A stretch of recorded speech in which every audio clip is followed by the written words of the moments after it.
So we got two auxiliary fans wired up to the main fan powers, and then that's just getting grounded over here.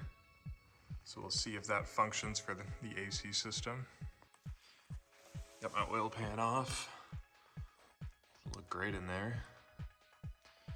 Had to remove this oil pan and my other oil pan that I actually had my baffle in, had a crack in it, so had to pull that one off so we can install the baffle on that one.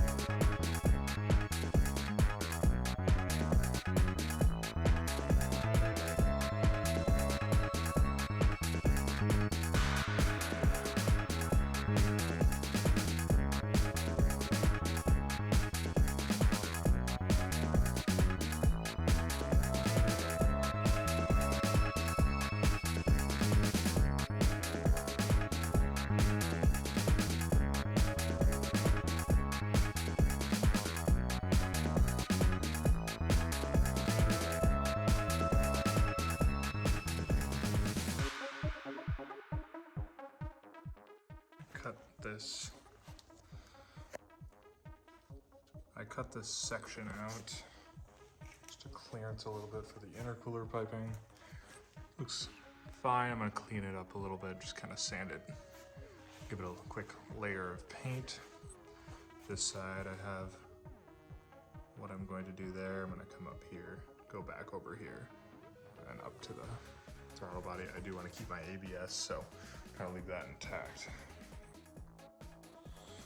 All right. Trim this pipe up. Goes up to the throttle body there. Got this cut out for now. I'm gonna clean it up when I get all the piping done, but I trimmed this 90 so it's nice and short, and then I have one more pipe that's gonna finish it off there. So I marked it. One thing I just realized that works pretty well. I know zip ties work well for this too, to get a nice clean circle on a pipe. Because I trimmed one of these, I cut it open, and that way you can just put it around the pipe. That makes it super easy. As long as you have the nice clean end, not jagged, makes it really easy.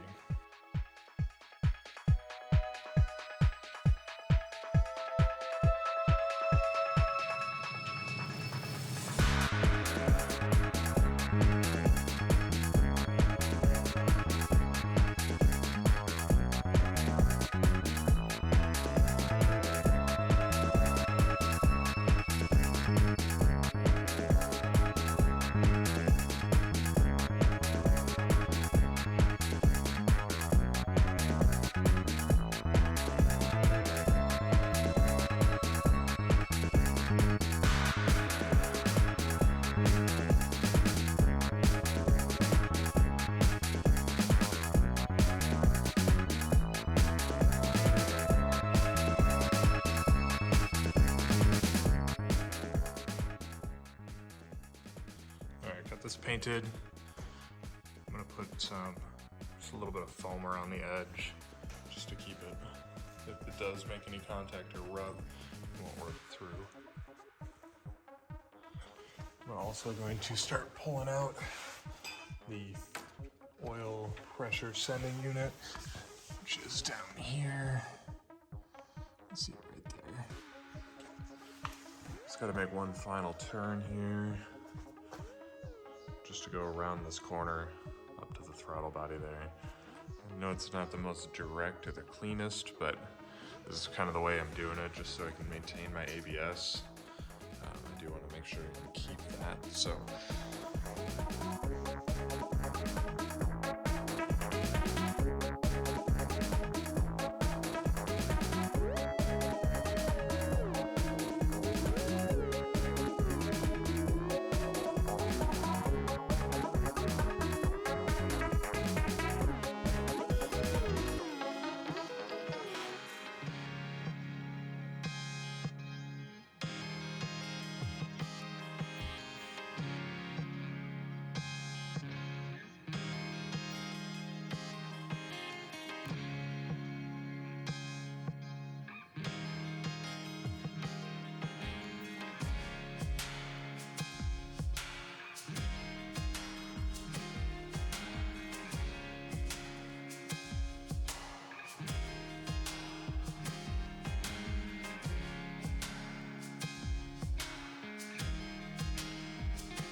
All right, all the piping is technically done. Just gonna remove all of it, clean it.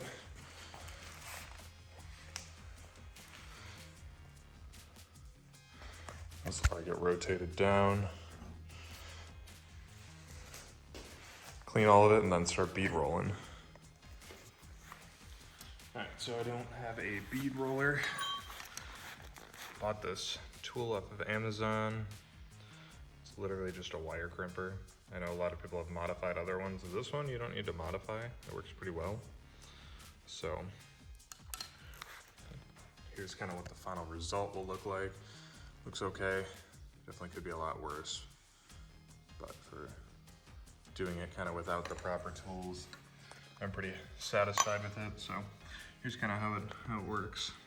So you want to kind of do something like that. Put it kind of right on the edge, and then you just squeeze it down, kind of bubble out.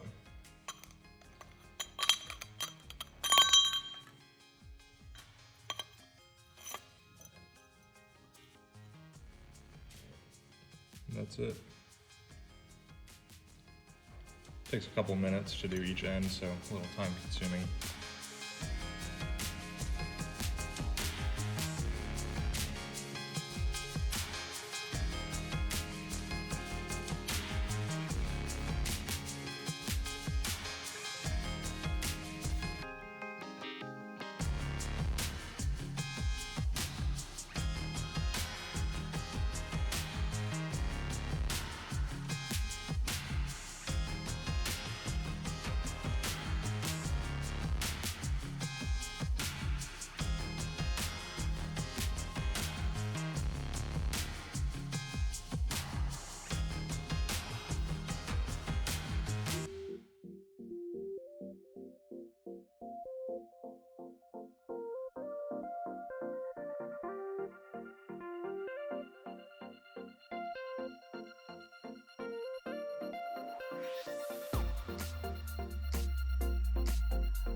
All right, this is all of the components. Just get them cleaned up. Bead rolling turned out okay. It's definitely a pain.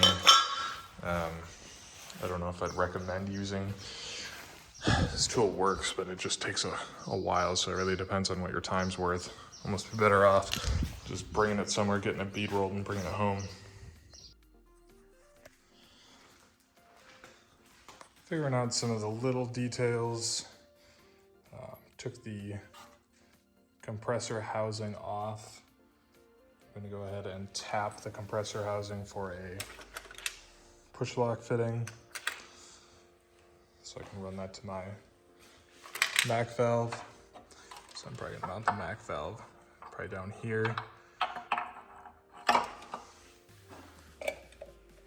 Put this hose on there, over to the fuel pressure regulator. I'll run the other one. That'll go under the intake manifold. I have a new fitting coming for this, but that'll run under the Turbo Smart blow-off valve there. So The fitting here is it's like an M10 by 1, I believe, is what this is. So, yeah, M10 by 1. So I'm gonna go ahead and tap it on the back side here. Probably right about here. That way it's kind of hidden. I can keep everything a little bit more sleek, I'm going to, so. Finished product. Tap that in there. It all tightened up, cleaned it out and everything. So that should look good.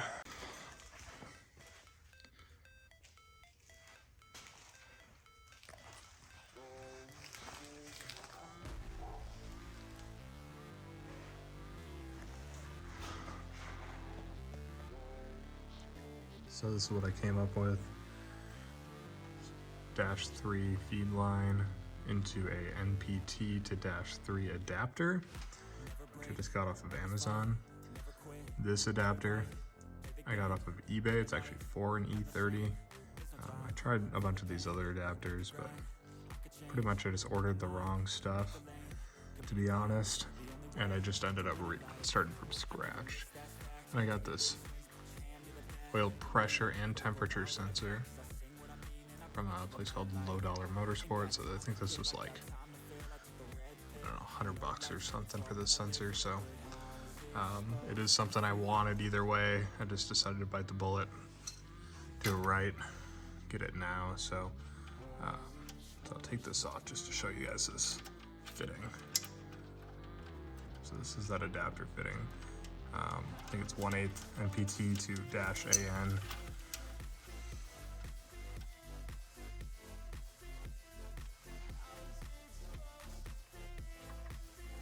And then this is the adapter, so it's just, I think it's an M10 or M12 by 1.5.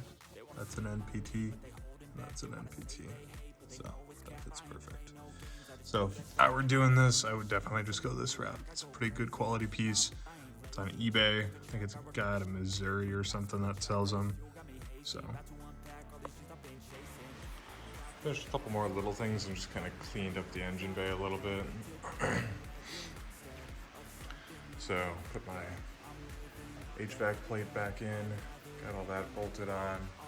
So that turned out pretty much how I wanted. A lot of wrinkles, so that's kind of annoying, but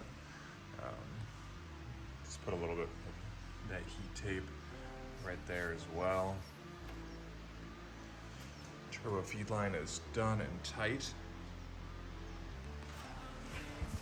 All the hoses are in. You do have to trim these to fit. I made a post on the Boosted E30 page. There's a minor kink now. After I've trimmed it a bunch, it's gone mostly away. So make sure that you trim it really well. I ended up clocking this one a little bit to kind of pull this way.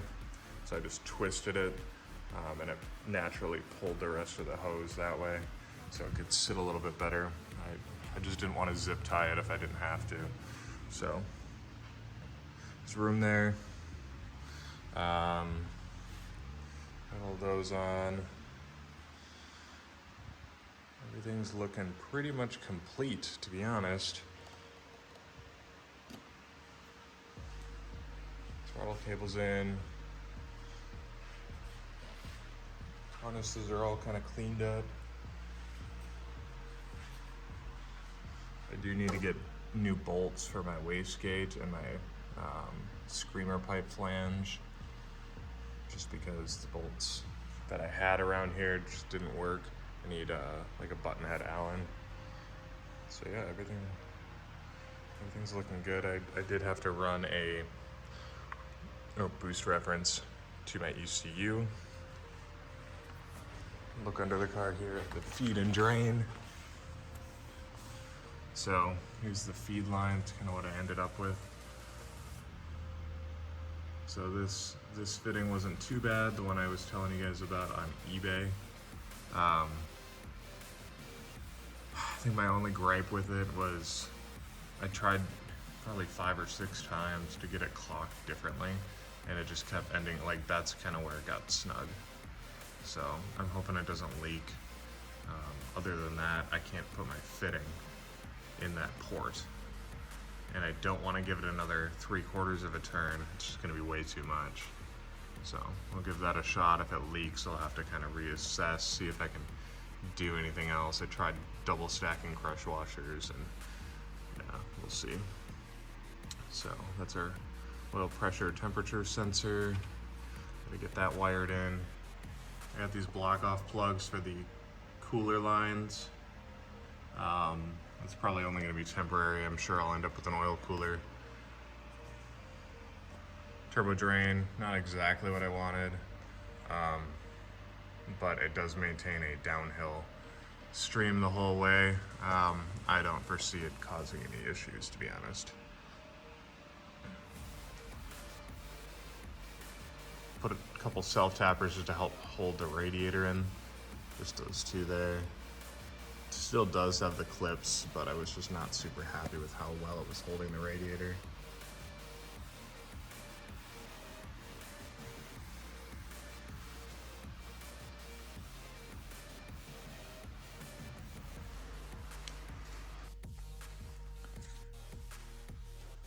Got a nice new battery in here too for as we get closer.